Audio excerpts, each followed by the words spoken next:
Halo sahabat budaya, perkenalkan saya Kevindra Sumantri, editor dan penulis kuliner dari Top Tables. Nah, saya senang banget hari ini karena saya akan memoderasi sesi yang berjudul Geliat Makanan Nusantara. Pada sesi kali ini, para pembicara yang hadir itu adalah pakar-pakarnya dari gastronomi dan kuliner, di mana beliau-beliau akan menyampaikan materi tentang makanan dan juga kultur tentunya, yang bisa menjadi bahan pembelajaran dan diskusi kita bersama. 3 narasumber yang sudah hadir di sesi ini, ada chef yang sudah familiar di wajahnya budaya. di televisi, Chef Ragil Imam Wibowo dari Nusa Indonesian Gastronomy. Halo Lalu sahabat budaya. Halo Chef Ragil, Halo, apa kabar Mas Kevin? baik sehat-sehat. Alhamdulillah. Lalu bergabung dengan kita juga ada dari Inggris, yaitu adalah penulis kuliner dan juga chef Ibu Patty Elliott. Apa kabar Bu Patty? Baik Kevin, apa kabar? Halo ke sahabat budaya. Halo, sehat ya Bu ya? Sehat selalu. Oke. Nah, kita juga ada Bapak Ki Suryono dari Pekan Kebudayaan Daerah di Pasuruan. Apa kabar Pak Ki Suryono? Ya, sehat-sehat. Salam budaya. Bagaimana kabar Mas Kevin? Apik Pak, sehat-sehat juga. Nah, sebelum kita ngobrol dan mulai berdiskusi dengan beliau-beliau, pertama-tama saya ucapkan selamat datang untuk sahabat budaya semua di dalam program konferensi acara Pekan Kebudayaan Nasional 2020. Nah, di mana Pekan Kebudayaan Nasional itu adalah acara tahunan dari Kemendikbud Republik Indonesia. Harapannya lewat konferensi ini dapat dibangun diskusi lewat tutur dalam upaya mengangkat nilai budaya, yaitu kultur kita yang kaya, yang juga mengakar dalam diri untuk kemudian ditinggikan di tengah masyarakat modern saat ini. Nah, sebelum kita mulai semuanya, tanya jawab terutama dengan para narasumber kita kali ini, Chef Ragil Imam Wibowo, mungkin ada suatu presentasi yang ingin disampaikan untuk memulainya. Saya persilakan untuk Chef Ragil. Oke, terima kasih Mas Kevindra. Ini sebenarnya bukan presentasi sih ya, ini lebih ke roadmap di Nusa Indonesian Gastronomy. Saya dan tim kira-kira ngapain sih buat makanan Indonesia versi kita. Versi Chef Ragil dan Nusa ya? Ya. Oke, silahkan Chef Ragil. Oke. Mungkin pertama-tama kita lihat video dulu ya.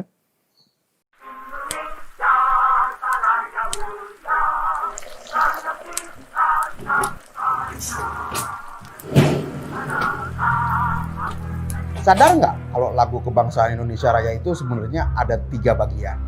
Nah, di bagian yang kedua ada lirik Indonesia tanah yang mulia, tanah kita yang kaya.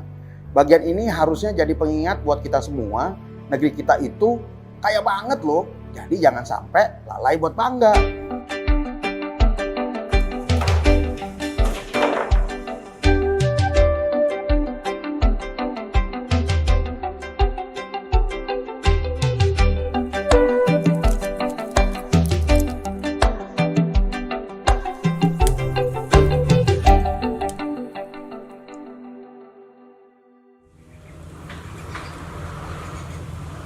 Nusa sendiri berasal dari kata yang berarti pulau. Karena Indonesia atau Nusantara berarti kepulauan dan gugusan pulau, jadi kami ingin dengan konsisten mengangkat makanan dan rempah khas Indonesia. Dari situ saya yakin bahwa Nusa ini bisa memberikan manfaat untuk semuanya.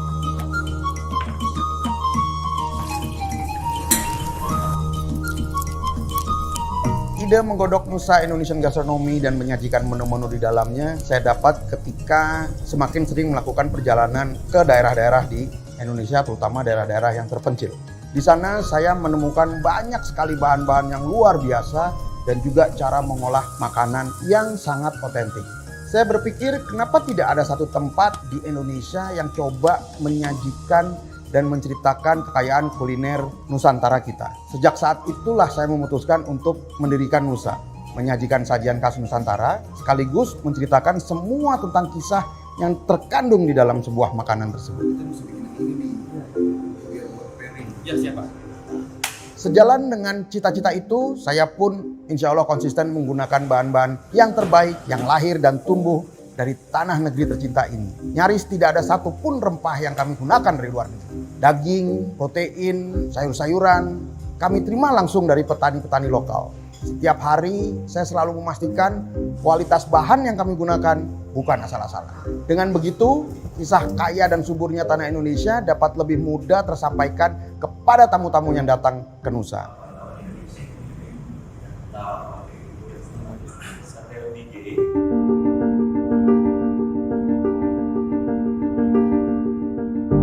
Untuk sate rempiki ini adalah makanan yang berasal dari daerah. Kita pakai bumbu asli dari sana, yaitu namanya rempiki. Makanya kita sebut sate rempiki. Makanan Indonesia sendiri sebenarnya sudah banyak dengan keunikannya. Tantangan selanjutnya menyajikannya dalam bentuk yang lebih menarik dan bisa diterima oleh masyarakat luas. Mengingat makanan yang kami sajikan merupakan kebanggaan masyarakat dari daerah makanan tersebut berasal, kami ingin para pengunjung benar-benar bisa menikmati semua cerita dan sejarah yang ada yang kami rangkum dalam setiap menu. Ide resep, ide presentasi, semuanya kami diskusikan bersama dengan tim Nusa Indonesian Gastronomy.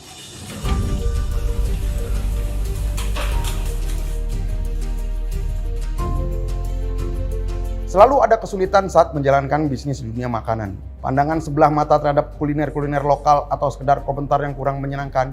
Tapi kami yakin bahwa cita-cita kami akan tetap berada di haluan. Kalau bukan kita orang Indonesia, siapa lagi yang bisa menghargai kerja keras para petani dalam negeri? Siapa lagi yang berani menyajikan kuliner lokal di meja makan internasional? Siapa lagi yang mau membuat rempah-rempah lokal semakin luas dikenal di dunia internasional? Saya yakin kita semua pasti berharap bahwa kuliner lokal naik kelas paling tidak memenangkan persaingan di negeri sendiri.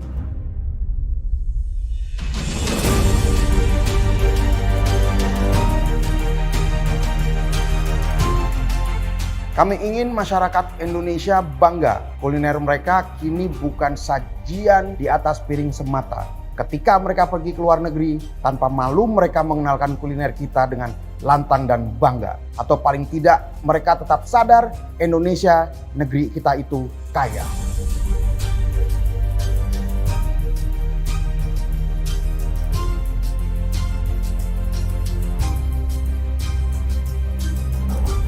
Saya Ragil Imam Wibowo berkomitmen akan terus mengisahkan cerita indah kuliner Indonesia hingga penjuru dunia.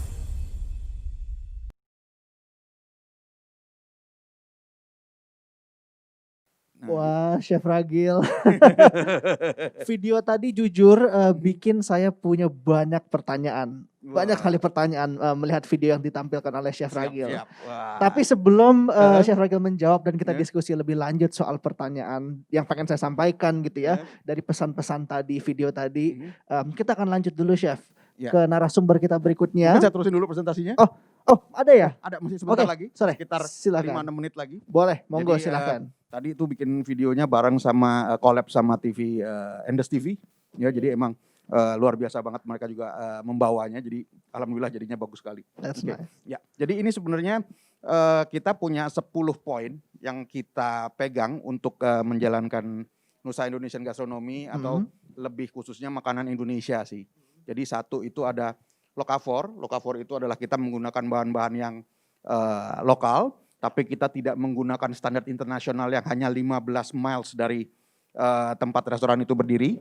Karena Indonesia itu dari Sabang sampai Merauke dan gedenya kan luar biasa. Kalau cuma 15 mile, Jakarta nggak punya apa-apa gitu. Jadi saya pakainya tetap local Indonesia gitu. Terus ini akan saya agak cepat saja. Terus kemudian kita pakai tekniknya juga tradisional dan modern. Jadi saya belajar dulu teknik tradisionalnya. Kemudian kita mengolah gimana caranya ini menjadikan sebuah teknik ini menjadi teknik yang sama bagusnya dan kemungkinan bisa kita elevate untuk menjadikan rasanya lebih enak.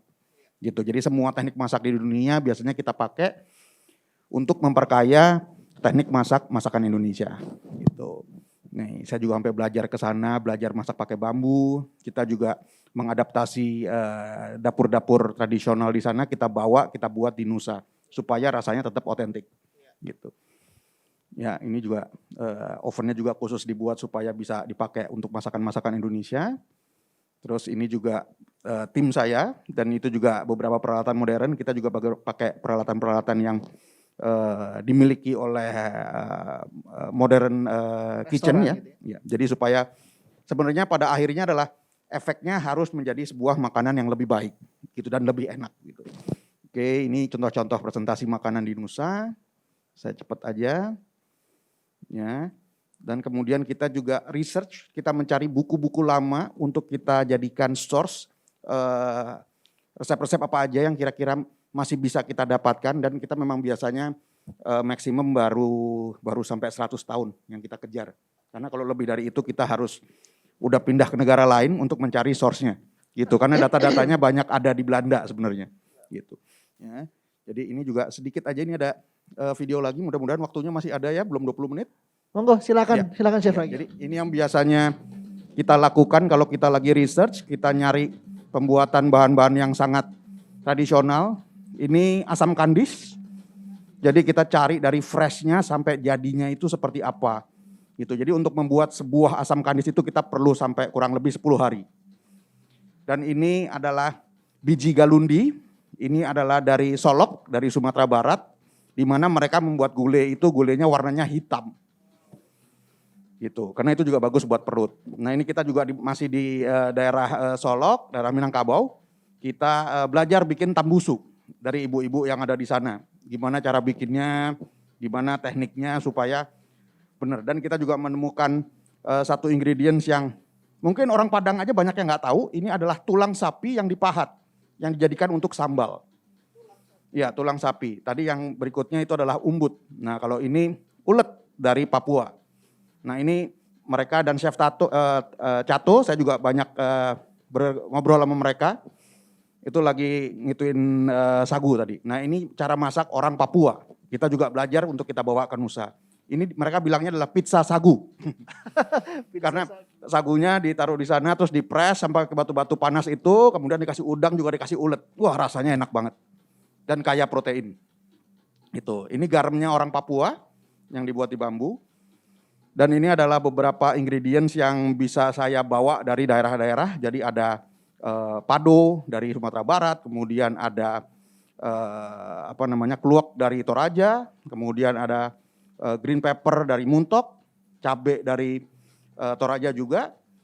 Kemudian ini adalah buah merah dari Papua. Ini beberapa umbut yang saya preserve, saya pickle. Ini ada jamur mirip truffle dari Lombok. Kemudian juga ada kedelai yang kita bikin seperti garum, kita fermentasi supaya bisa dipakai sebagai umami di dalam makanan yang kita buat. Gitu. Jadi ini ada yang kedelai hitam, ada yang kedelai putih. Nah, kemudian ini juga pengawetan ala Kalimantan Tengah. Jadi digaramin, ada yang namanya wadi, ada yang pakasam, ada yang bakasam gitu, jadi macam-macam. Nah, ini juga fully dari Jailolo. Ini juga cengkeh. Gitu. Nah, ini cabai Jawa biasanya dibilang. Oke. Nah, ini juga biasanya kita belajar sama ibu-ibu yang ada di sana. Kita belajar cari tahu apa yang harus dilakukan sama mereka, biasanya kemudian kita lakukan yang sama. Gitu. Nah, ini juga kita mencari bahan-bahan yang sudah ada indikasi geografisnya supaya kita juga bisa menceritakan kepada customer yang datang ke Nusa, misalnya kayak seperti bandeng Sidoarjo, kopi Kintamani, kemudian juga salak Sleman, semuanya. Jadi kita juga menceritakan bahwa ini asalnya dari mana, supaya mereka tahu juga Indonesia itu sangat kaya, gitu. Nah, kemudian juga nanti di Nusa kita juga akan bikin kayak farmers market. Kita bikin setiap 3 bulan sekali biasanya. Ya, seperti ini situasinya. Kita panggil petani-petaninya dari sana, kita datangkan, kemudian kita jualan bareng. Tapi saat ini karena lagi COVID, jadi tidak ada lagi pasarnya ini. Oke, ini beberapa juga. Nah, ini juga kita cita-citanya adalah Nusa akan menjadi Center of Excellence for Indonesian Gastronomy. Karena Nusa adalah is an edible story of Indonesia. Dan juga Indonesia is an endless journey of flavor. Gitu. Itu jadi yang biasanya kita kerjakan di Nusa. Jadi gimana caranya kita mendapatkan bahan-bahan bahwa kita juga selalu networking dengan penghasil bahannya di lokasi. Gitu. Jadi apa petani langsung dari sana, nelayan sebisa mungkin juga dari sana, bahan-bahan juga garam apa segala macam juga bisa dari sana, supaya bisa membawa manfaat kepada para artisan tersebut. Gitu. Mungkin dari saya sih itu dulu. Jadi sebuah ekosistem sendiri ya Chef ya. Iya, mau nggak mau, karena memang ada beberapa sistem yang masih belum jalan, tapi dengan kita langsung ketemu, insya Allah sih jadi jalannya bisa lebih baik. Oke, Gitu. terima kasih Chef Ragil. Nanti Sama-sama. kita pasti akan lanjut lagi lebih dalam. Oke, Karena tadi boleh. melihat presentasi dan videonya, saya sendiri juga penasaran sahabat budaya bahwa pasti banyak nih cerita dan juga mungkin value nilai-nilai yang bisa dibahas lebih lanjut. Nah, tapi sebelum menuju ke diskusi kita, saya ingin memberikan waktu dan tempat untuk Ibu Patty Elliott untuk memberikan mungkin ada presentasi atau knowledge ilmu yang bisa di-share ke teman-teman sahabat budaya di sini. Oke, terima kasih banyak Kevin. Ini subjek yang sangat menarik ya buat kita semua, dan buat saya pribadi geliat kuliner Nusantara itu tidak lepas dari sejarah Indonesia sendiri, terutama peranan Indonesia sebagai rumah dari nutmeg, pala, dan juga cengkeh. Nah, saya ada sedikit presentation yang saya akan share, di mana presentasi ini saya sebenarnya presentasikan di Kew Garden di London pada acara Orchid Festival, di mana temanya tema Indonesia. Dan itu selama 6 minggu acaranya, dan tiap minggu saya memberikan presentasi sekaligus demo dan tasting di Kew Garden. So, seperti yang saya sampaikan tadi, saya melihat geliat kuliner Nusantara itu sangat erat hubungannya dengan rempah ya, dan sebenarnya Indonesia spices itu banyak juga hubungan dengan atau memberikan kontribusi kepada makanan di dunia, tidak hanya makanan daerah di Indonesia tetapi juga di dunia. So presentasinya ini ya. Oke, sebelum saya mulai, saya akan berikan informasi bahwa kredit foto cover ini adalah foto Jafara. Dan next slide, please. Slide berikutnya. Oke, sangat menarik bahwa pada abad 15 tentu saja nutmeg dan clove, pala dan cengkeh itu harganya luar biasa mahal. Yang sangat kontras dengan keadaan sekarang ini, harga atau value dari nutmeg dan clove atau pala dan cengkeh itu sangat berbeda. Sekarang ini kesannya tidak ada harganya ya. Malahan sekarang ini spices yang paling mahal ada dua, saffron dan juga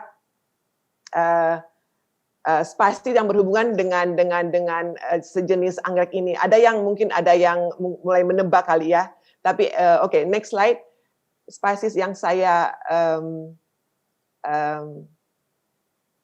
maksud adalah vanilla. Jadi vanilla itu adalah keluarga dari anggrek, bunga-bunga anggrek. Jadi menarik juga ya hubungan anggrek sama vanilla. Jadi yang saya sampaikan tadi, vanilla dan saffron adalah harga rempah yang termahal di dunia sekarang ini. Yang menarik, vanilla, penghasil vanilla di dunia, Indonesia salah satunya. Yang menarik juga bahwa vanilla itu sebenarnya tidak berasal dari Indonesia asalnya, maksudnya indigenous, jadi aslinya. Vanilla aslinya berasal dari Meksiko, tetapi menarik sekali bisa dibudidayakan di Indonesia. Next slide, please. So, seperti yang saya bilang tadi, cengkeh dan pala itu punya peranan penting dalam hal untuk penciptaan atau hasil dari makanan Indonesia kalau dilihat secara per daerah, karena sejarah kita dari abad 15 itu sejak dunia atau orang Eropa datang ke Indonesia, itu yang membuat terciptanya regional cuisine atau makanan masing-masing daerah karena pengaruhnya beda-beda. Next slide. Oke, untuk bicara mengenai pala, karena audiens saya saat itu semuanya orang Inggris, jadi saya ingin memberikan informasi yang detail mengenai pala. Mungkin di Eropa orang makan pala cuman biji palanya aja ya, jadi kayak biji palanya juga itu ada di bagian yang merah, dan itu setelah merah itu maize-nya itu ada kayak shell ya, ada satu bagian yang agak keras sebenarnya, terus baru bijinya di dalam shell itu. Nah, yang menarik kalau di Indonesia kan kita juga makan semua bagian dari pohon palanya, dari tentu saja buahnya. Buah palanya itu biasanya kalau di Manado, karena saya lahir di Manado, kita biasanya di Manado buat kayak manisan pala, dan manisan pala itu ada yang pedas, ada juga yang manis. Dan kalau maize yang merah itu sangat laku di luar negeri, ada yang malah cari untuk jadikan parfum. Tapi kalau di Pulau Banda sendiri, maize itu dipakai oleh orang lokal setempat, dipakai buat sup. Jadi betapa mahalnya membuat sup cuma pakai satu bagian maize itu ya. Jadi tapi tentu saja karena kalau di Banda Allen banyak sekali maize-nya, jadi oke aja untuk pakai maize itu di sup. Dan untuk tehnya yang menarik, tentu saja di Jawa ada teh yang pakai daunnya ya. Itu kalau nggak salah namanya wedang uwu. Jadi daun cengkeh, daun pala, dan juga daun kayu manis dipakai di dalam teh uwu itu. Oke. Next slide. Untuk cengkeh, oke. Cengkeh yang menarik tentu saja bagian dari makanan kita juga, dan yang menarik juga tentu saja cengkeh itu sebagai salah satu bahan sebagai obat, dan tidak satu hal yang mungkin buat orang Eropa itu sangat tidak lazim adalah cengkeh itu sebagai tambahan untuk membuat rokok ya, kalau di Indonesia kretek ya. Dan yang saya sampaikan tadi bahwa daun cengkeh itu pun kalau di Indonesia kita masih bisa pakai untuk teh wedang uwu tadi. Oke, next. Yang menarik banget ya kalau dilihat sebenarnya peranan cengkeh dan pala itu yang saya sampaikan tadi itu sangat luar biasa untuk makanan di luar Indonesia. Entah itu mau di Eropa, di India, di Cina, atau di Timur Tengah. Jadi kayak sekarang nih udah mau musim perayaan Natal ya, dalam beberapa bulan, peranan cengkeh sama pala itu luar biasa. Jadi banyak sekali kue atau minuman yang dibuat selama masa perayaan Natal itu harus pakai cengkeh dan pala. Dan kalau kita mau lihat juga makanan India, ada mixed spice garam masala, itu juga harus pakai cengkeh dan pala. Kalau kita juga mau ngomongin mixed spice dari Cina, five Chinese spice, itu perlu cengkeh dan pala. Dan di Timur Tengah juga banyak rempah kayak El Ras Hanout juga pakai cengkeh dan pala. Jadi yang menarik kalau kita mau telusuri bagaimana spices Indonesia itu merubah juga sebenarnya atau memberikan kontribusi kepada makanan di dunia. Karena kan awal-awalnya cengkeh dan pala itu cuma ada di Indonesia, dan akhirnya tentu saja bisa dibawa keluar dari pulau Indonesia dan bisa ditanam, dan sekarang tentu saja sudah ditanam di beberapa negara ya di luar Indonesia. Jadi dengan banyaknya penghasil cengkeh dan pala di dunia, jadi harganya juga jatuh kesannya. Tapi tentu saja Indonesia masih, kalau nggak salah Indonesia negara ketiga terbesar di dunia untuk penghasil cengkeh dan pala. Oke, next.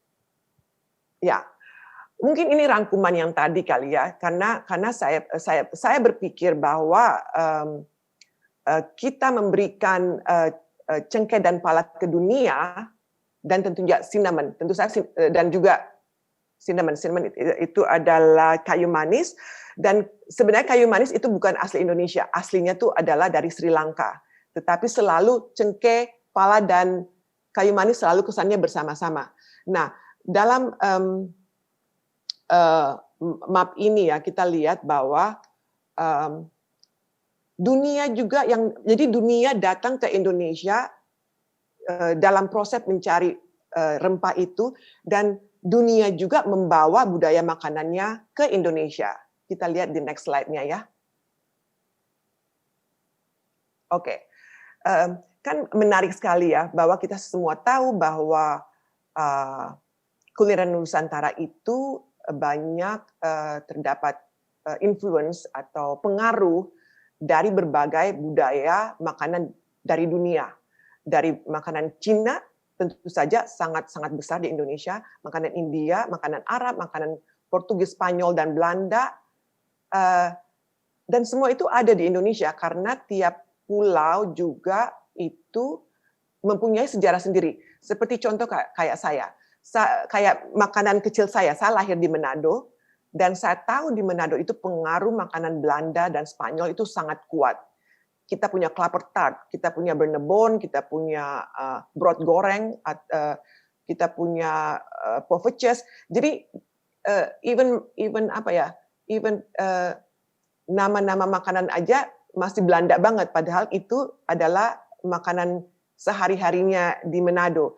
Itu kenapa di Manado pengaruh Belandanya sangat, atau Spanyol sangat keras, karena tentu saja tidak hanya selama masa penjajahan Belanda tentu saja, tetapi juga misionaris ya, dan pengaruh dari negara yang lain, Cina, India, dan Arab itu tentu saja karena mereka adalah pedagang yang datang dari Arab, dari India, dan dari Cina yang membawa budaya makanannya itu ke Indonesia melalui perdagangan. Dan sangat menarik ya melihat betapa perbedaan kaya dan sejarahnya, storytellingnya dari tiap provinsi di seluruh Indonesia tuh beda-beda. Jadi kayaknya amazing aja, sangat-sangat luar biasa. So tadi saya ngomongin klaper tart dan bernebon, ini adalah contohnya. Makanan Manado yang sangat terpengaruh oleh Belanda. Dan next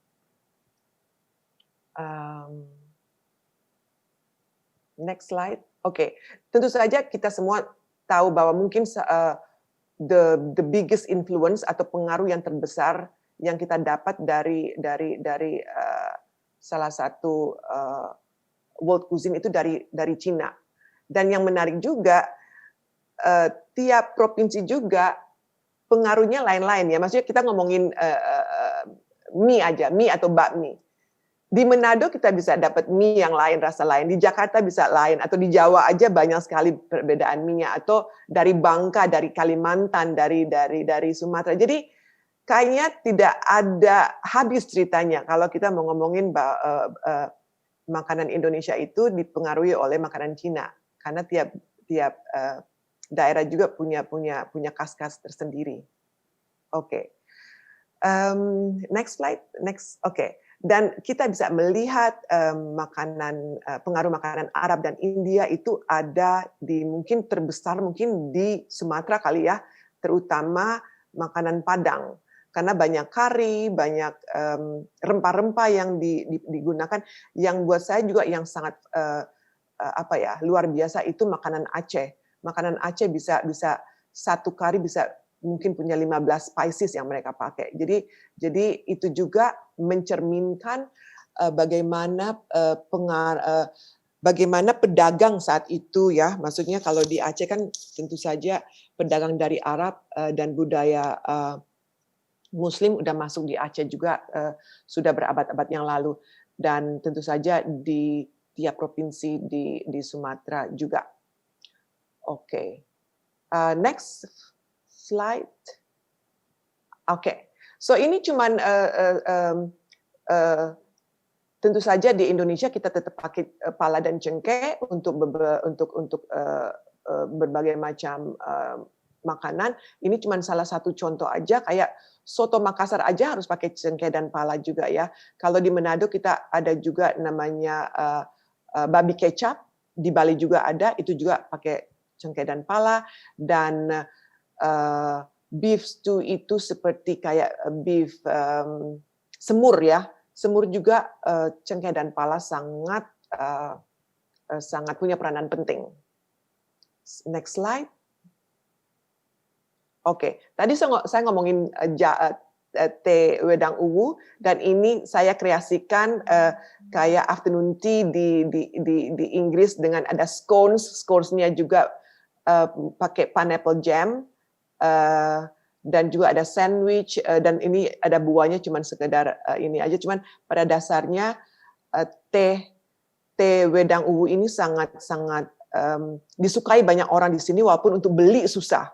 Mereka semua tanya di mana mau beli, ya tidak ada suppliernya so far di London atau di Inggris, sangat susah untuk beli Indonesian tea blend ya.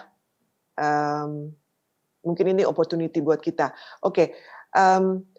Sebenarnya ini ada video waktu saya pergi ke Banda Allen tahun lalu, tetapi tidak linknya kayaknya saya tidak kasih tadi. Tetapi buat saya Spice Island itu sangat historical ya, place-nya yang benar-benar kita harus sebenarnya menggunakan apa ya historical place ini untuk sebagai salah satu komunikasi, bagaimana kita komunikasikan bagaimana peranan Indonesia sebagai rumah atau awal muasalnya cengkeh dan pala berasal. Dan tentu saja yang menarik waktu saya pergi ke Spice Island, di perkebunan pala yang tua banget, banyak juga loh pohon-pohon kenari, kacang kanari. Jadi menarik juga, ternyata dari dulu kacang kanari itu dipakai sebagai pohon yang bisa melindungi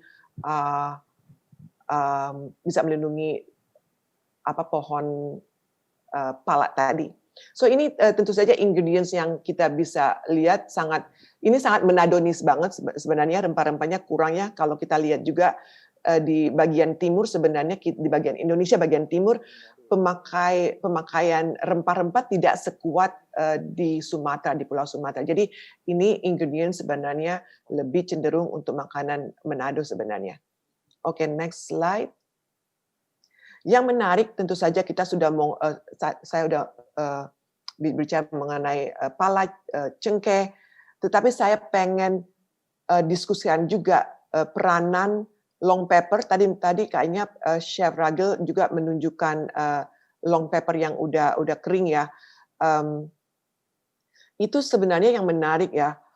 Long pepper itu adalah cabai asli Indonesia, atau dibilangnya cabai Jawa, karena emang pas dia mateng itu benar-benar bisa diulek kayak cabai, dan emang pedes banget.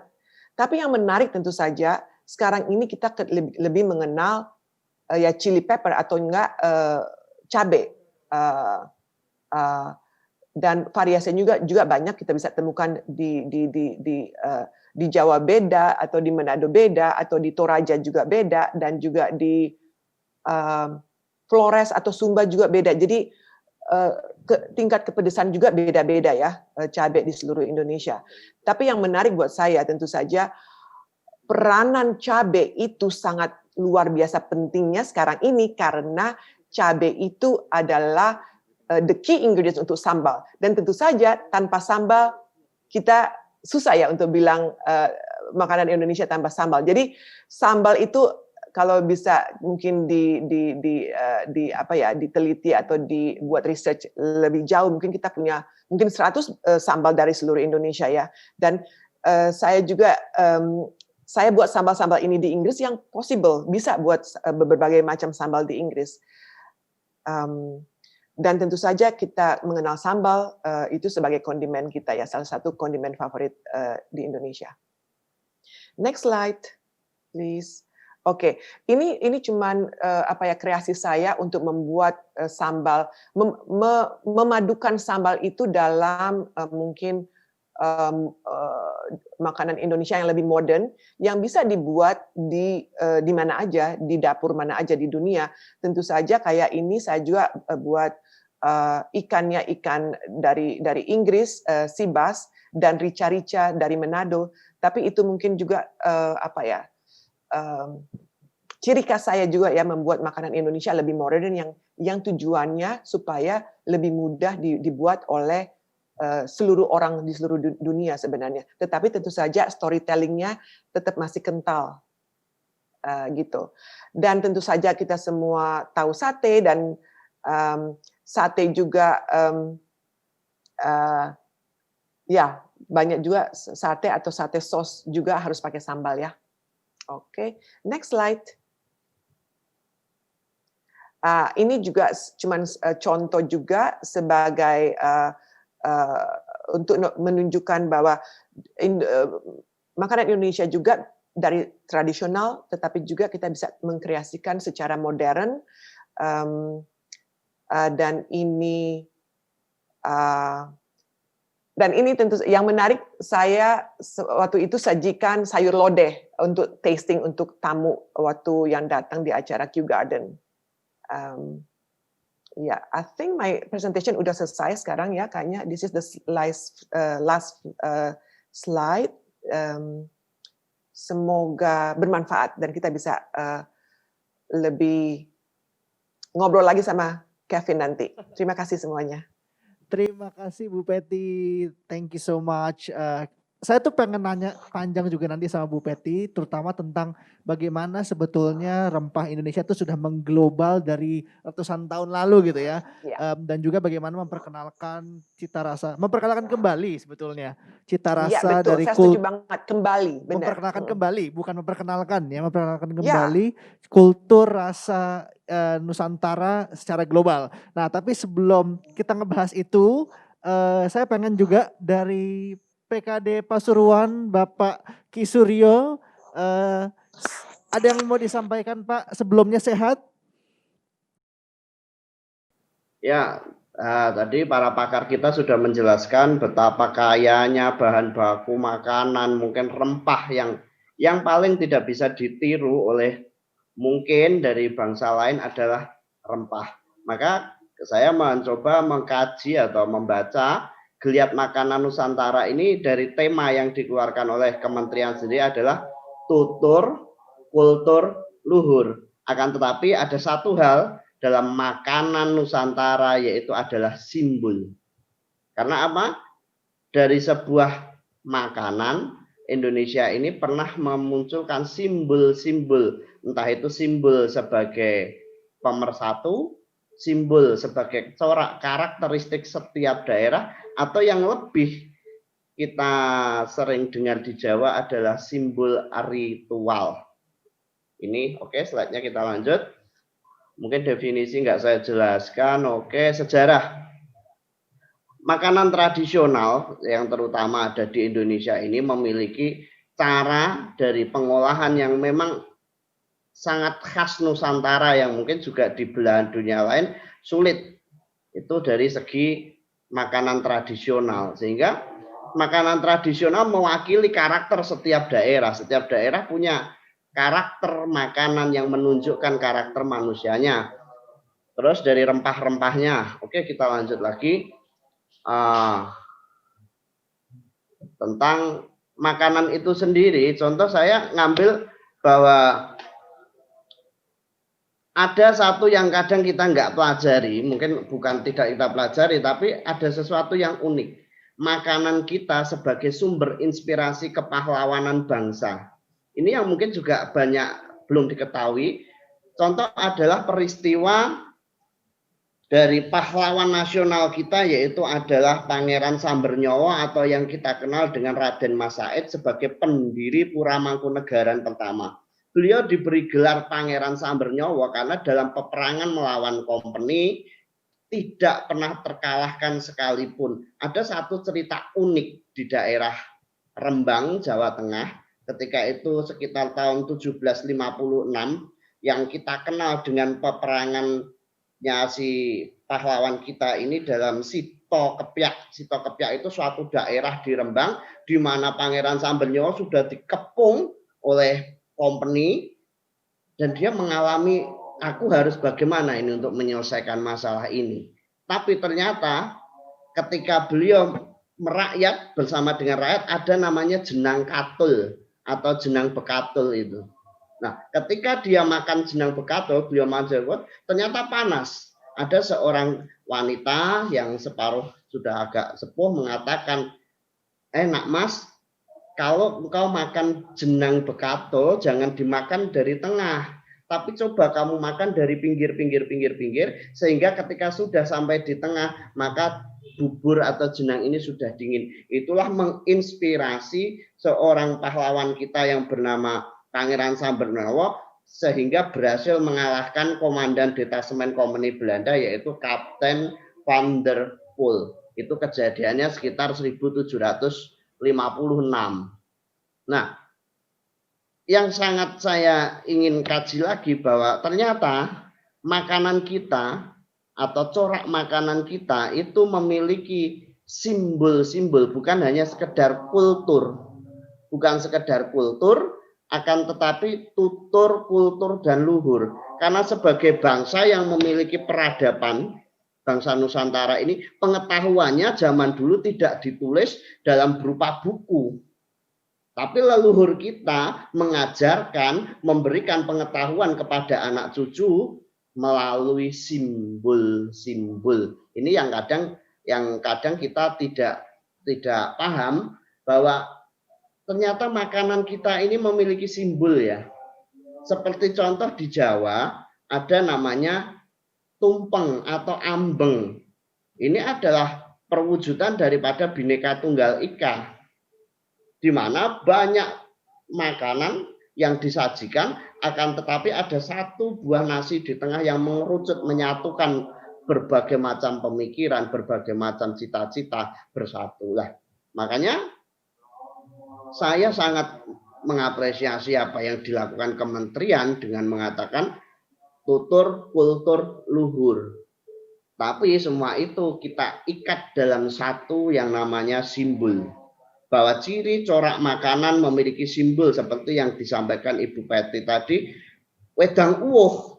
Wedang uwuh itu adalah di Jogja kita mengenal dengan nama wedang sampah. Karena kalau dilihat di Jogja itu disajikan seperti sampah. Ada daun cengkeh, ada daun ini serai yang tidak bisa ditiru lagi. Ada namanya serpihan kayu secang sebagai pewarna merah dalam wedang uwuh itu sendiri. Lah, inilah kekayaan daripada Indonesia yang memiliki banyak sekali karakter makanan yang menjadikan perlambang atau menunjukkan karakter masyarakatnya. Contoh, masakan di Jawa Timur itu memiliki corak yang agak sedap, asin. Kalau di Jawa Tengah sedap manis, kalau di Jogja cenderung manis. Ini adalah karakter masyarakat yang dimunculkan dari corak-corak makanan.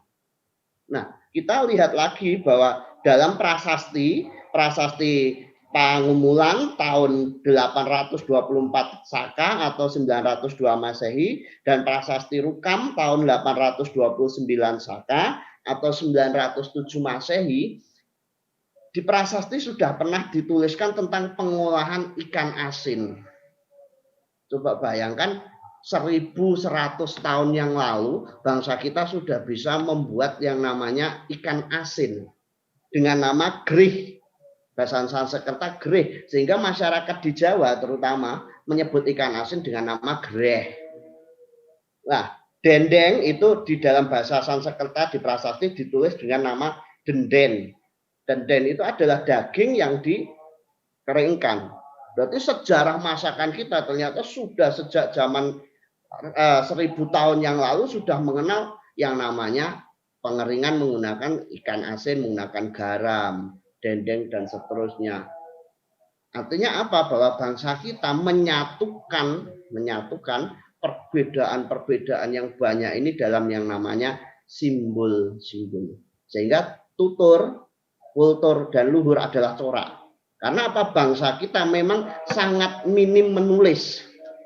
Kita harus sadari itu, bangsa kita sangat minim sejak zaman dulu. Akan tetapi dia berfilosofi dalam setiap masakannya.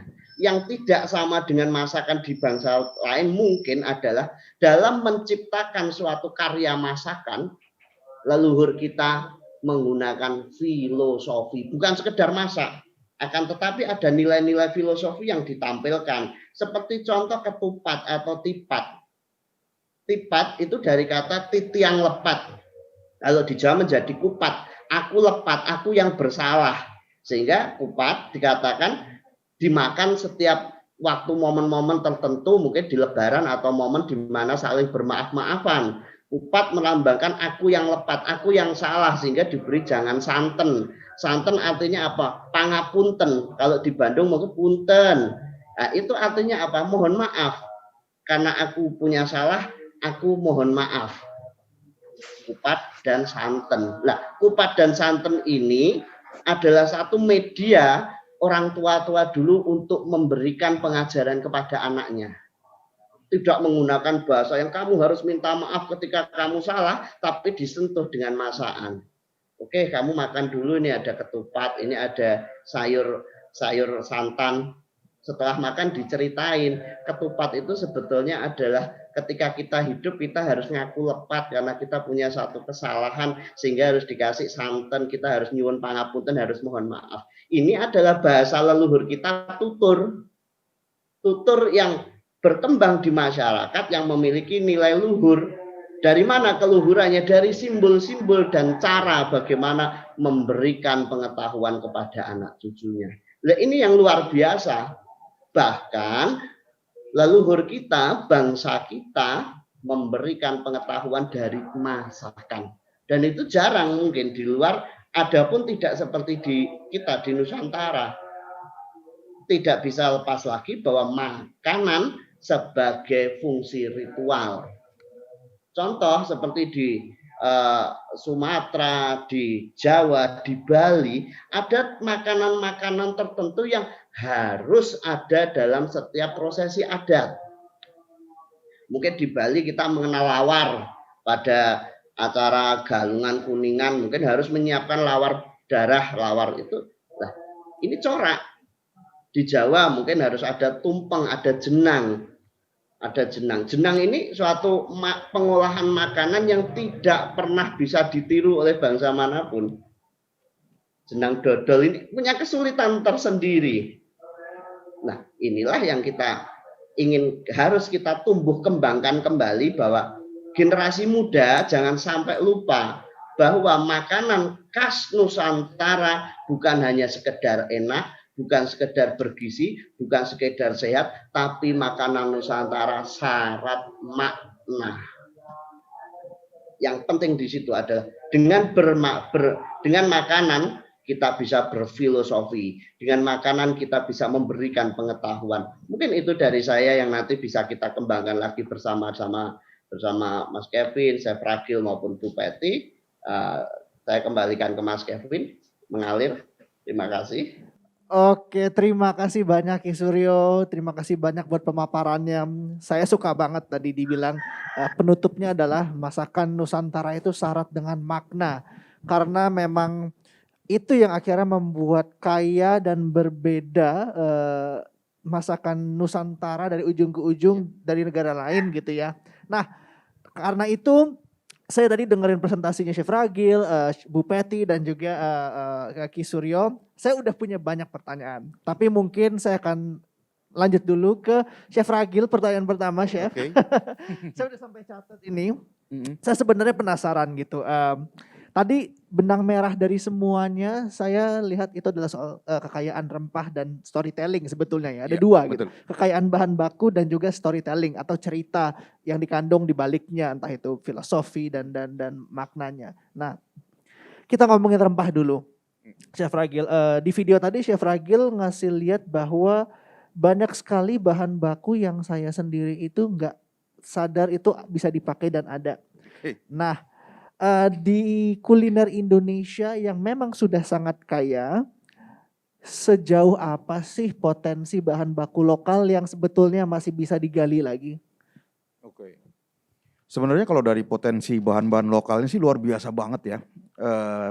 Dan yang uniknya belum tentu bahan itu hasil daerah tersebut, tapi daerah lokal tersebut memakai bahan itu. Contoh, tadi kita ngobrolin cengkeh, pala gitu ya. Ini yang saya coba research di Jailolo di Maluku.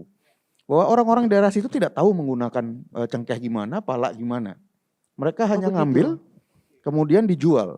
Karena secara defaultnya, secara zaman dahulu Belanda ke sana, mereka hanya untuk menjual ke mereka. Tanpa dikasih tahu untuk buat dengan menggunakan bahan-bahan itu. Jadi makanan di sana pun nggak ada yang seperti itu. Tapi makanan yang mengandung rempah banyak itu adalah tempat di mana bahan itu dibawa dan diperdagangkan. Misalnya Batavia, Jakarta gitu ya. Aceh gitu, itu banyak banget karena memang mereka salurannya ke sana. Dan itu banyak banget bahwa makanan Indonesia yang akhirnya turun sedikit-sedikit tuh dari Sumatera. Gitu, dari Sumatera terus sampai ke Lampung. Kalau di Jakarta, kalau di Jawa dari Jakarta terus kemana-mana terus sampai ke seluruh Jawa. Baru dikenalkan si bahan-bahan rempahnya yang dari Indonesia Timur. Jadi sebenarnya potensinya juga masih luar biasa. Dan sebenarnya kalau mau diolah lagi, bahwa kita masih bisa menjadi pengekspor ya, karena kan ini juga masalahnya devisa. Kita pemakai dari dalam sendiri aja juga udah banyak banget. Kalau buat ekspor apalagi, tinggal memang harus diremajakan. Karena pohon cengkeh, pohon pala, pohon kenari, itu umurnya yang paling muda sekarang 300 tahun atau 150 tahun. Oke. Gitu, belum ada yang baru lagi gitu. Kalau ini sudah habis masanya, habis kita udah nggak Kualitas punya lagi. turun total gitu ya. Iya, jadi kapasitas sekarang udah mulai turun karena cengkeh itu yang bagus sebenarnya yang antara 300 sampai 500 tahun. Karena tidak diolah lagi jadi agak berkurang sekarang gitu. Nah, dari ngomongin cengkeh dan pala gitu, kita tahu bahwa tadi Chef Bu Peti Elliot sudah cerita soal bagaimana bahan baku Indonesia sebetulnya itu dari dulu sudah punya kontribusi yang luar biasa besar ke kultur kuliner secara global gitu ya, dan melahirkan cita rasa baru setelah era perdagangan itu gitu. Nah, yang saya juga pengen penasaran Chef Ragil, bahwa kita kan lihat di Nusa Indonesian Gastronomy, Chef Ragil itu membuat masakan-masakan yang terinspirasi sebagian dari masakan tradisional, bahkan ada juga dengan tampilan baru gitu ya. Tapi tetap ada penggunaan bahan baku seperti contohnya tadi bakasang, yang saya tahu itu dari Minahasa ya, perut ikan, lalu ada garum, air dari cairan dari ikan yang memberikan rasa gurih. Nah, sebetulnya apakah untuk kita bisa, kita ngomongin dari sisi budaya ya, untuk kita bisa memperkenalkan kuliner Indonesia, salah satunya juga adalah mencari cara baru untuk mengolah bahan bakunya atau gimana? Sebenarnya sih bisa banget karena teknik masak di Indonesia ini sebenarnya belum banyak yang mengolah dengan cara yang lebih baik. Maksudnya gini, contoh paling simpel aja. Fermentasi Indonesia itu belum ada yang meresearch bagaimana mereserve membuat fermentasi yang tradisional ini menjadi lebih baik, menjadi lebih bagus, menjadi satu standar yang bisa diikuti oleh penerus-penerusnya. Karena fermentasi ini luar biasa dan efeknya buat kesehatan juga luar biasa. Gitu. Nah, ini kita nggak punya literasinya. Kalau misalnya ada cuman sekilas-sekilas aja gitu untuk literasi untuk membuat si fermentasi ini. Yang sedih adalah kalau misalnya ada starter buat fermentasi. Ini nggak banyak orang yang bisa tahu, bisa bikin. Gitu. Dan ini juga ketika saya ke Kalimantan, saya menemukan bahwa cara mereka membuat itu sebenarnya simple. Tapi emang bahan-bahannya cuma ada di sana. Gitu. Nah ini yang harus seperti tadi Ki Suryo bilang, harus dicatat, harus didokumentasikan. Dengan begitu kita bisa, kita sendiri sebagai bangsa Indonesianya tahu bagaimana cara membuatnya, kemudian kita bisa membukukan, kemudian orang luar bisa melihat dan melihat bahwa wah ini teknik masak ini nggak ada di dunia lain nih. Teknik masak ini nggak ada di dunia lain, bisa kita pakai buat yang lain gitu. Karena harusnya kita bisa seperti negara lain ya, maksudnya seperti yang misalnya kalau fermentasi kita lihat misalnya Jepang itu sangat advance buat fermentasi. Sampai semua negara mengikuti cara fermentasi Jepang supaya mereka Jadikan tolak ukur gitu ya. Iya, supaya mereka bisa ngawetin makanan. Sebenarnya lebih kayak ke situ. Padahal Indonesia dengan cuaca yang hanya 2 dan zaman dulu kita berpikir nggak punya lemari es, pasti punya teknik yang luar biasa. Gitu. Nah, ini yang harus kita gali memang. Gitu. Dengan begitu kita bisa memiliki satu bahan yang bisa kita kenalkan ke dunia dan Indonesia jadi juga dilihat sebagai negara adidaya makanan. Betul. Nah, tadi menyambung secara perfect menyambung dari yang Chef Ragil ngomongin soal literasi. Saya pengen ke Ki Suryo tentang tadi sudah disampaikan bahwa sebetulnya budaya literasi menulis untuk kayak sejarah makanan atau tata cara makanan tuh agak sangat jarang ya. Lebih kepada tutur, kepada contoh, kepada cerita yang diturunkan turun-temurun gitu.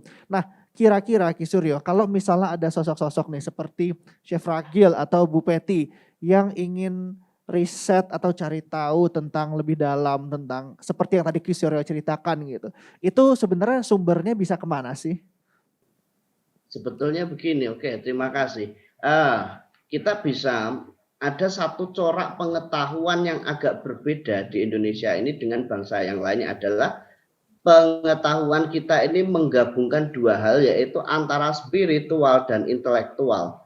Tapi sebelumnya kita harus pahami dulu ya, spiritual bukan supranatural ya, spiritual dan intelektual. Ini digabungkan sehingga kalau kita boleh lihat di candi-candi, di relief candi itu ada banyak corak makanan, corak masakan leluhur kita dulu. Ini mungkin yang kadang kita harus bekerja sama dengan para pakar sejarah untuk membaca prasasti, untuk membaca relief di percandian. Nah, keraton, oke, kita bilang keraton Solo, Jogja, Cirebon yang ada di Jawa atau mungkin keraton-keraton di Nusantara yang lain sekarang sudah bergeser nilainya, yang dulunya sebagai pusat pemerintahan sekarang adalah pusat kebudayaan. Alangkah baiknya kita mulai mempelajari masakan-masakan peninggalan-peninggalan keraton. Seperti contoh di Jogja itu ada nasi blawong yang mungkin juga jarang terdengar. Di Solo ada banyak ya, sego gurih yang memang khas Solo. Nah ini sebetulnya makanan keraton yang keluar. Gudeg itu dulu hanya dimakan oleh orang keraton, terus keluar. Jadi sebetulnya untuk melihat sejarah sumber masakan, makanan, kita harusnya masuk ke keraton-keraton yang masih tersisa sekarang ini sebagai pusat-pusat kebudayaan ini. Oke, yang baik. Mungkin bisa kita kerjakan bersama. Oke, jadi lebih harus kerjasama dengan pakar-pakar budaya juga ya, Ki Suryo ya. Betul. Oke, nah Betul. saya ingin mengarah ke Bu Peti. Tadi Bu Peti cerita tentang bagaimana menyajikan masakan Indonesia di Inggris gitu ya. Nah saya penasaran Bu Peti, sejauh apa sih antusiasme sebetulnya atau mungkin bukan cuma antusiasme tapi rasa penasaran masyarakat Eropa seperti di Inggris gitu ya tentang kuliner Indonesia yang bisa dibilang tidak sepopuler Malaysian food gitu ya atau misalnya Thai food, makanan Thailand. Itu gimana sih antusiasmenya Bu Peti di sana? Apakah sudah tinggi ataukah mereka masih belum banyak yang tahu gitu? Terima kasih Kevin. Ya, secara general sebenarnya masih sangat sedikit ya orang yang masyarakat Inggris tahu mengenai budaya makanan Indonesia. Tentu saja karena kita ngomongin London, let's say. Di London itu mungkin ada sekitar 500 restoran Thailand, kita cuma punya 2. Dan juga food writers dari Indonesia masih jarang juga, dan juga chef Indonesia yang mungkin punya nama juga masih sangat jarang. Dan yang menarik sebenarnya ada kayak movement atau interest dalam 2-3 tahun terakhir yang boleh dibilang sangat positif, karena let's say dalam 2 tahun terakhir ada 2 buku bertemakan Indonesia yang dipublikasikan di Inggris, dengan walaupun penulisnya bukan orang Indonesia, tetapi media ataupun foodies atau the Guild Food Writers di UK sangat antusiastik dengan buku-buku ini, karena mungkin baru kali ya. Tentu saja kita tidak lupa bahwa Ibu Sri Owen sudah menulis mengenai makanan Indonesia di Inggris dari tahun 74, dan beliau punya 10 buku makanan Indonesia di Inggris, tetapi mungkin eranya berubah. Jadi dengan 2 buku yang baru ini, ya buat saya sangat positif. Tetapi tentu saja kita harus berusaha keras lagi untuk bagaimana bisa mempromosikan makanan Indonesia di sini. Tapi satu hal yang saya sendiri merasa kaget sekali, tempe movement di UK itu sangat besar sekali. Yang saya pikir, wow, dalam 1 tahun saya bisa berkenalan dengan 7 perusahaan tempe yang ada di Inggris, yang tentu saja beberapa perusahaan tempenya itu diproduksi di Belanda, tetapi ada juga beberapa perusahaan yang tempenya diproduksi di London atau enggak di Bristol atau di UK. Jadi amazing ya, menarik sekali bahwa tempe itu sekarang ini sangat populer. Karena movement untuk plant-based food mungkin juga lagi trendy di seluruh dunia ya. Chef Regil mungkin mau menambahkan? Ya, itu juga kalau tempe, kalau saya boleh nambahin, memang ada satu anak muda Indonesia, kebetulan dia cucunya Pak Winarno, yang ahli tempe Indonesia, anaknya Mbak Wida Winarno, dan dia membuat movement untuk seluruh dunia. Jadi dia dibilangnya Anak muda itu? Anak muda lulusan Harvard juga kalau nggak salah menurut saya. Baru lulus kemarin, PhD baru lulus, sekarang ada di Bogor. Dia memang fokusnya di tempe, dia bikin tempe movement yang seluruh dunia. Jadi waktu itu dia pernah mendatangkan semua wakil-wakil tempe movement di seluruh dunia. Kebetulan waktu itu ada di Nusa, mereka minta bikinin tempe itu bisa dibikinin apa aja. Akhirnya kita bikinin sesuatu yang menarik, dan uniknya lagi setiap Januari mereka itu kayak ada festival untuk memamerkan produk tempe yang sebelumnya belum ada. Gitu. Jadi mereka akan ada lagi nih Januari ini, dan Januari tahun lalu itu yang buat juga kebetulan Ando, ini anaknya namanya Ando. Mereka bikin tempe tapi seperti kayak protein bar. Snack gitu ya? Ya, snack buat orang yang fitness apa segala macam, dan itu sekarang luar biasa banget. Dan salah satu ownernya pun juga anak muda di Inggris, gitu, lulusan Oxford. Jadi emang orang-orang pinter, tapi emang fokusnya di tempe. Jadi betapa bangganya kita bahwa tempe sekarang udah bisa mendunia dengan si anak muda ini sebagai leadnya. Jadi menarik banget. Gitu. Jadi sebenarnya kalau saya bisa ambil kesimpulannya, sebetulnya banyak sekali bahan baku Indonesia, mau itu bumbu ataupun bahan pangan, yang secara global sendiri sebenarnya sudah dibutuhkan ya.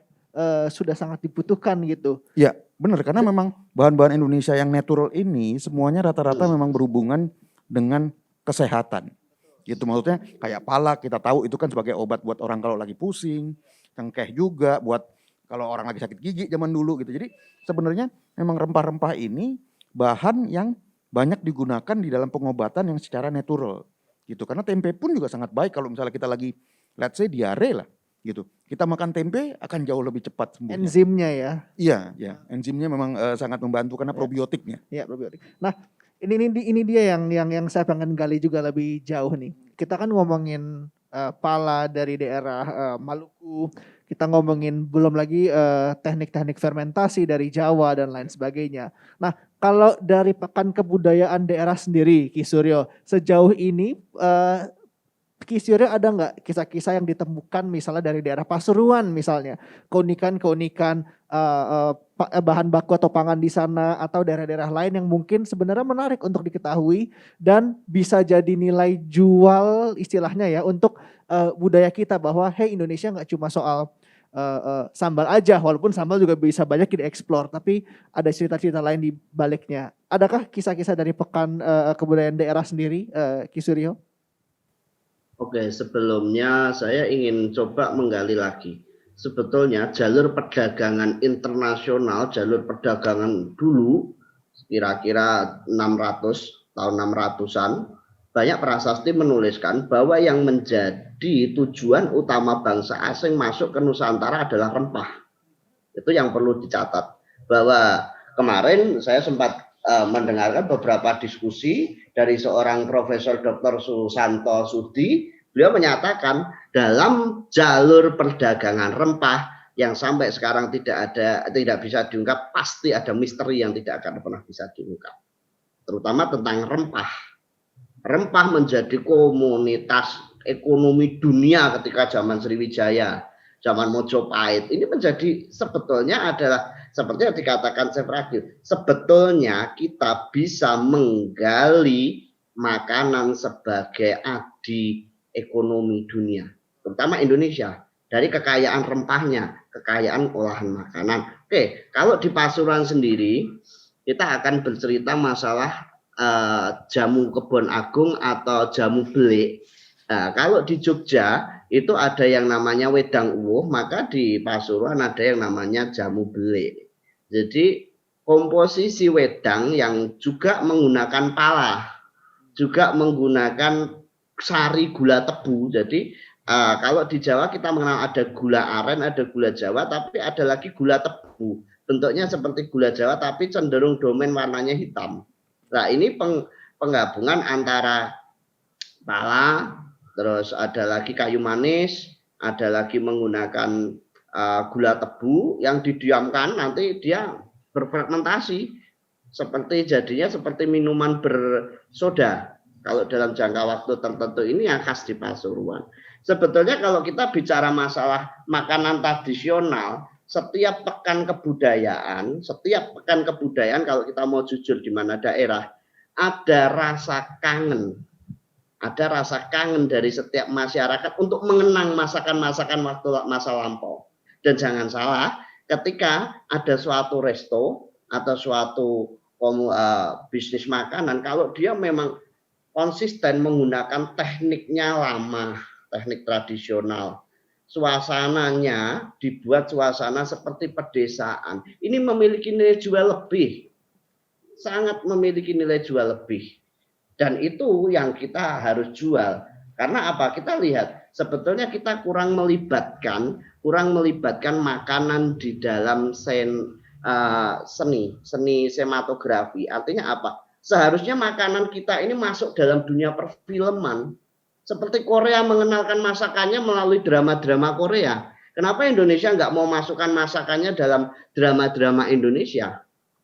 Nah, inilah yang sebetulnya sebagai perlawanan kita, bukan perlawanan sih, mungkin sebagai pertahanan kita agar anak muda juga mencintai makanan Indonesia. Bukan hanya makanan dari sana-sana, tapi dari film ini anak muda nonton, akhirnya oh ini ternyata makanan kita loh. Jadi nggak selalu mengacu pada makanan-makanan di luar. Itu mungkin yang belum kita bahas, nanti kapan waktu kita butuhkan itu, masukkan makanan dalam sinematografi dan dunia perpanggungan kita. Mungkin itu yang bisa saya ulas. Saya setuju banget yang Ki Suryo tadi bilang gitu ya. Salah satu cara untuk mempopulerkan makanan Indonesia adalah lewat seni populer gitu, film, visual dan lain sebagainya. Karena itu yang sebenarnya juga jadi bukan perdebatan, perbincangan kami juga Ki Suryo di teman-teman media kuliner, bahwa kurangnya exposure kuliner Indonesia di jalur-jalur yang lebih populer gitu. Ya, betul. Ada yang mau ditambahkan, Chef Ragil? Mungkin sedikit cerita aja gitu ya. Kalau tadi Ki Suryo bilang bahwa memang dari zaman 600 dulu, memang kalau yang pernah saya baca, memang dulu Indonesia itu sangat ditutup-tutupi daerahnya. Karena kalau zaman dulu kan siapa yang punya daerah situ, siapa yang tahu jalur ke situ, dia yang paling pemenang. Gitu. Jadi Indonesia itu selalu dibilangnya India itu zaman dahulu kala oleh orang Eropa diketahuinya sebagai East Indies. Ya. Indonesia dibilangnya adalah Far East. Karena East Indies lebih jauh lagi sana, makanya dibilangnya Far East. Karena memang dulu yang menutup jalur Indonesia itu kalau nggak salah memang orang Timur Tengah, orang Gujarat gitu. Dan memang bangsa Eropa, saya pernah ikut yang Pekan Budaya yang sekitar 2-3 tahun yang lalu, itu ada cerita menarik bahwa sebenarnya kapal-kapal Spanyol dan kapal-kapal Eropa itu belajar membuat layarnya adalah dari bangsa Bugis. Karena bangsa Bugis itu pada tahun sekitar 500-an mereka sudah berlayar sampai ke sana. Gitu, dan itu yang mereka copy, tapi bangsa Bugis bikinnya pakai anyaman supaya tidak bisa robek, mereka bikinnya pakai kain. Jadi itulah bedanya. Tapi paling enggak kita mengetahui bahwa teknologi layar itu sebenarnya sudah dimiliki bangsa kita dan mereka mengadaptasi. Jadi gimana sekarang caranya buat makanan bisa begitu juga. Dan sekarang sebenarnya juga udah ada buktinya, kata Mbak Peti juga kan tadi, cengkeh, pala memang udah dipakai di semua makanan di dunia gitu. Dan ini yang lain tinggal ngikutin nih, karena sekarang udah makanan hampir di mana-mana orang udah mulai terbiasa dengan sambal nih gitu. Jadi nanti mereka pasti saatnya nggak nyampe 5 tahun lagi orang akan banyak yang research untuk makanan Indonesia. Berarti salah satu tantangan terbesar adalah mempopulerkan kembali ya, terutama untuk generasi yang lebih baru lagi tadi seperti Kisiro bilang gitu. Nah, saya pengen ke Mbak Peti juga, saya pengen tanya nih, untuk akses bahan baku, ini sebenarnya kan selalu jadi permasalahan ya, Chef Ragil ya. Akses bahan baku di sana itu susah apa tidak? Untuk seperti Bu Peti untuk memperkenalkan masakan Indonesia di Inggris misalnya. Oke, makasih Kevin. Sangat gampang ya. Di sini super gampang buat saya. Mungkin 95% semuanya sudah ada di Inggris ya. Apalagi kalau seperti saya yang saya juga punya private dining atau enggak ada cooking school di London yang saya suka terlibat juga yang punya supplier, sangat gampang. Tetapi yang menarik tentu saja kalau kita mau ngomongin mengenai barang-barang yang segar seperti kunyit segar, lengkuas segar, serai segar, yang segar-segar semua, itu datangnya sayang sekali bukan dari Indonesia, dari Thailand kan. Dan yang menarik juga, kita mau trace, mau telusuri spices apa yang datang dari Indonesia. Tentu saja, jadi kadang-kadang kontradiksinya begini. Kita tahu bahwa Indonesia sampai saat ini masih salah satu negara terbesar penghasil cengkeh, pala, dan juga kayu manis, walaupun kayu manis aslinya tidak dari Indonesia. Kan kalau terbesar tuh pasti ada di seluruh dunia, ya nggak sih? Tetapi kadang-kadang karena dimix dengan produk negara lain atau dengan spesies yang lain, jadi originality-nya hilang. Jadi made in Indonesia-nya hilang atau produce originally dari Indonesia hilang. Tentu saja kalau kita mau ngomongin vanilla, karena mahal, itu selalu pasti dari mana asalnya tuh ada dari Indonesia. Atau misalnya kopi selalu pasti bilangnya dari Indonesia. Dan semuanya udah ada di Inggris. Tetapi satu yang mungkin hilang, brand Indonesia sendiri itu yang tidak ada. Kan gini, kalau kita mau ngomongin satu brand, mungkin kalau kita mau ngomongin brand dari Itali, kopi Itali di Jakarta, mungkin kopi Itali yang semua orang udah tahu gitu ya. Ili gitu ya. Ili Coffee atau Dilma Sri Lanka Tea. Nah, kita hal-hal itu yang tidak punya yang satu brand yang dunia udah tahu langsung. Oh, itu dari Indonesia pasti. Nah, itu yang mungkin branding itu yang kita tidak punya. Tetapi untuk seluruh kecap manis kita punya ya, dari Asia Grocery juga. Nah, satu hal buat saya juga yang menarik, jadi gini, untuk meraih atau mengedukasikan masyarakat Inggris, tentu saja kita harus menjual barang-barang kita di supermarket yang orang Inggrisnya datang. Tidak ke Asia Grocery terus, karena Asia Grocery itu biasanya yang datang ya orang Asia kali ya.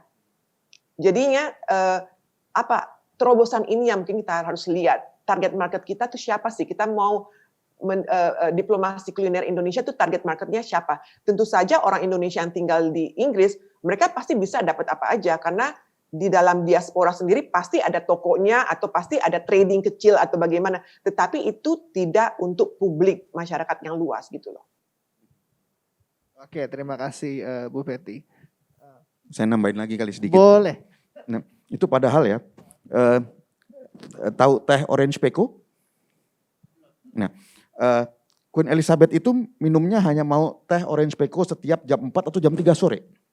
Ya. Dan itu yang dia mau hanya yang dari Indonesia. Itu dan perkebunannya pun di Sumatera, masalah itu dijaganya sama tentara Gurkha. Gitu. Jadi emang benar-benar dijaga hanya untuk Queen di sana. Karena nggak boleh keluar itu orange pekoe-nya. Saya pernah dapat sisanya, ya batang-batangnya nggak dipakai nih. Itu rasanya juga udah luar biasa. Jadi bahwa kita harusnya setelah melihat opportunity begitu, harusnya memang orang yang berkecimpung di bidang teh itu bisa membawa itu sebagai salah satu branding. Gitu. Karena itu memang sangat diminati sama orang-orang terutama Inggris yang minum tehnya heavy ya, dan teh Indonesia itu sebenarnya luar biasa enak. Karena sebenarnya bahan baku itu juga merepresentasikan nilai budaya dan cerita di baliknya yang bisa dijual keluar gitu. Betul. Gitu, dan itu sudah udah hampir ratusan tahun itu diminum di kerajaan Inggris gitu. Jadi kan menarik ya. Padahal kita di Indonesianya kebiasaannya begitu. Di luar negeri bisa dapat duluan, di Indonesianya malah suka nggak dapet. Gitu, itu yang sedih sih.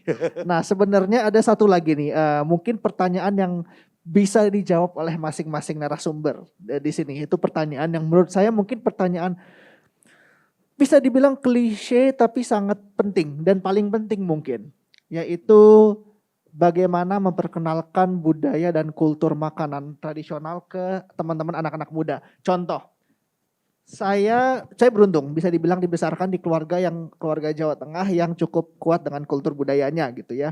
Makan di meja, terus ada santun-santun tertentu lah dari kakek saya gitu. Jadi saya juga hidup dengan kultur seperti itu. Contoh kayak misalnya makan bersama kayak bajamba gitu ya, yang mungkin hanya ada di perayaan. Atau misalnya kita lihat teman-teman anak muda sekarang banyak yang gemar dengan istilah permakultur. Padahal mungkin kita kalender-kalender di Jawa udah ada namanya Pranata Wongso, kalender musiman yang udah ada gitu. Nah gimana sih kira-kira mulai dari Chef Ragil mungkin supaya memperkenalkan nilai-nilai budaya itu ke teman-teman anak muda sekarang tanpa terlihat kaku gitu ya. Karena contohnya kayak tadi yang Ki Suryo bilang betul sekali memasukkan ke film populer gitu. Sampai akhirnya mereka secara tidak sadar melakukan itu sebetulnya gitu. Itu tuh gimana kira-kira Chef Ragil? Kalau dari beberapa hal yang saya pelajari dan saya terapin gitu ya. Memang masa sekarang ini mereka memang sangat mementingkan packaging dan desain. Gitu. Jadi apapun yang kita buat itu packaging dan desainnya harus bagus banget. Ya harus bagus dulu. Tapi juga jangan lupa bahwa basic dari yang kita perkenalkan ini apaan? Kan makanan. Ketika makanan rasanya harus enak banget. Nah, itu dua hal yang gak bisa lepas. Dan harus memang disesuaikan. Misalnya kayak gini. Anak saya aja dikasih opor aja belum tentu mau. Tapi kalau misalnya opornya nih tulangnya udah mulai saya lepasin, kemudian bumbunya saya saring, saya blender, suruh mereka makan. Mereka baru, oh enak ya, ini apaan nih? Itu opor, sama aja opor gitu. Tapi memang kadang-kala memang looks emang perlu banget diperhatiin kalau buat anak-anak masa sekarang. Karena mereka besar dengan visual. Mereka melihat makanan-makanan dari luar, dari Korea, dari Jepang, dari Australia yang kelihatannya menarik dan bagus-bagus packagingnya. Nah kalau kita nggak bisa ngejar ke sana, kita akan ketinggalan.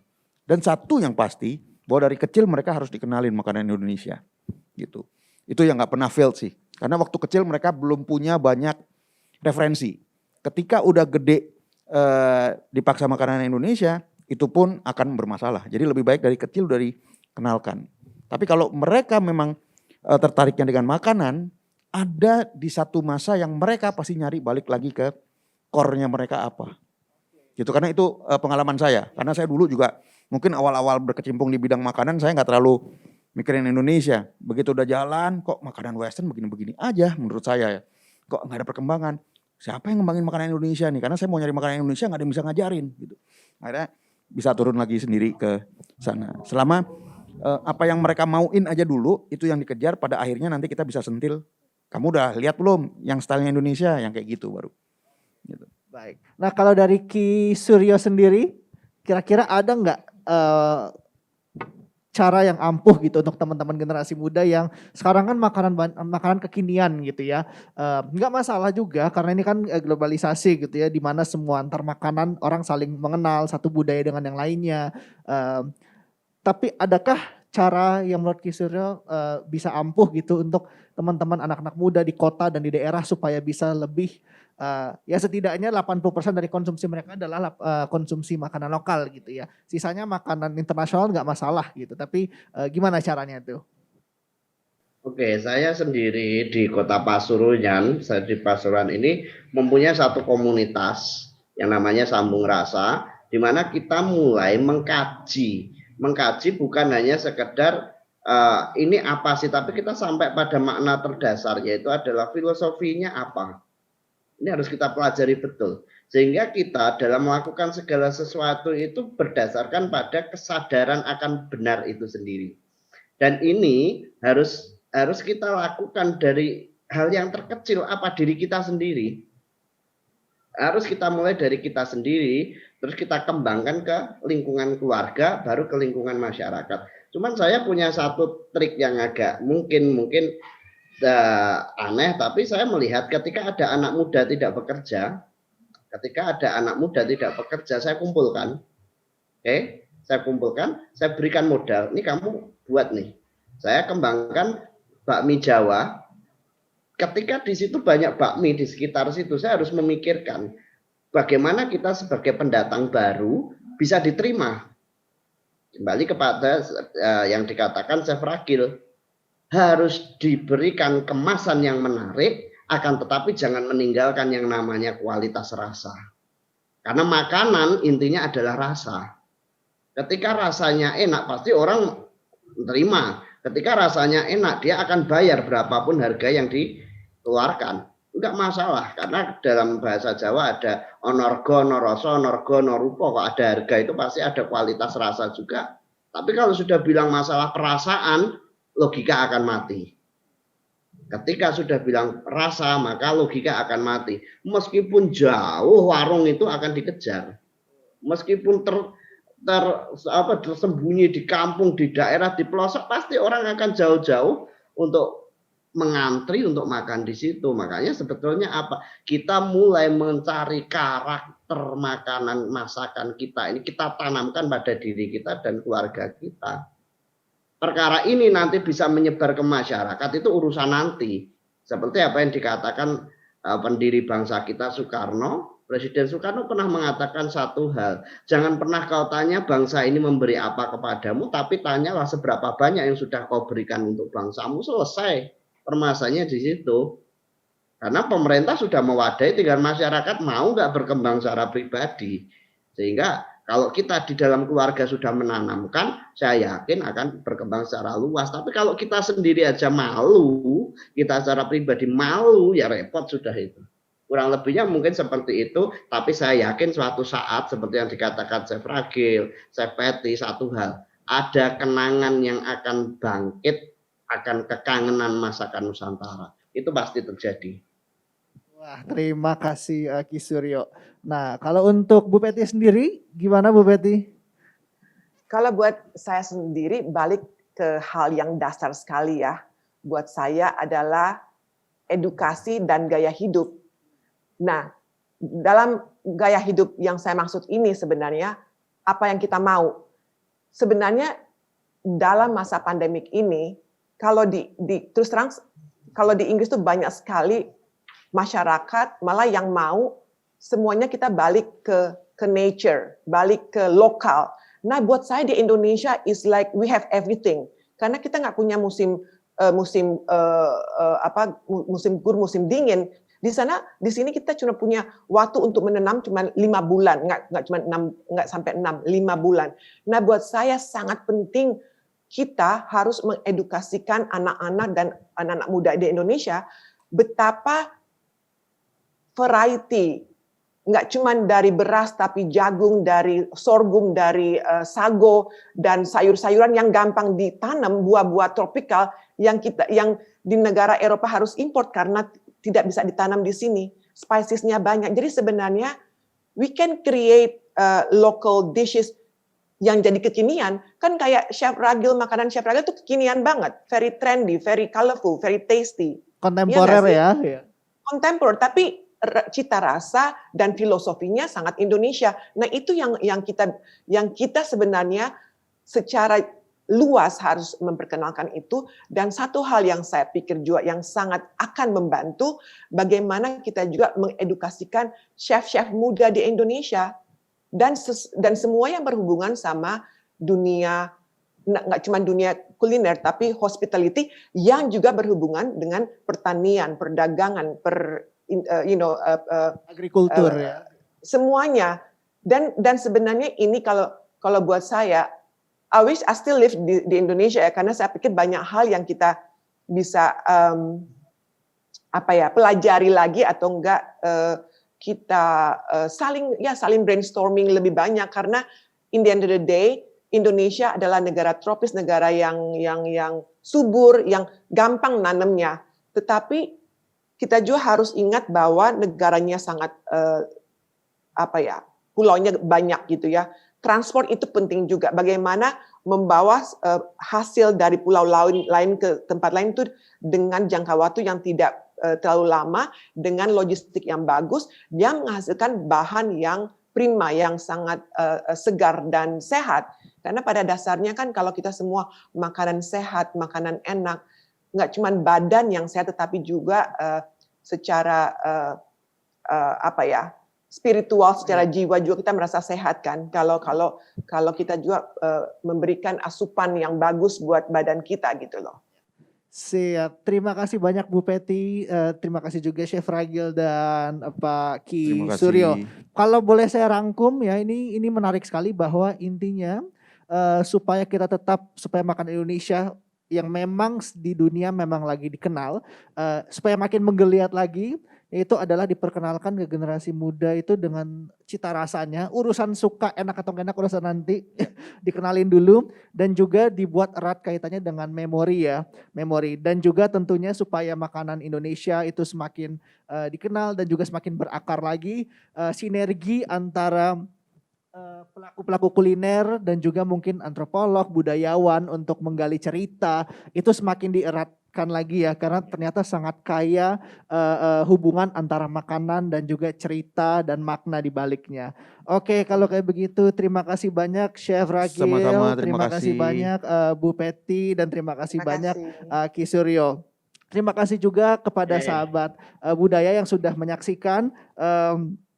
Terima kasih juga sudah menyempatkan diri di sini, dan jangan lupa bahwa selama bulan November 2020 Pekan Kebudayaan Nasional akan melaksanakan beragam program acara, mulai dari parade dan juga pameran dan juga kompetisi. Seluruhan acara ini dapat disaksikan oleh sahabat budaya di berbagai platform digital hingga video streaming dan juga televisi. Saya Kevindra Sumantri sebagai moderator undur diri, dan terima kasih banyak.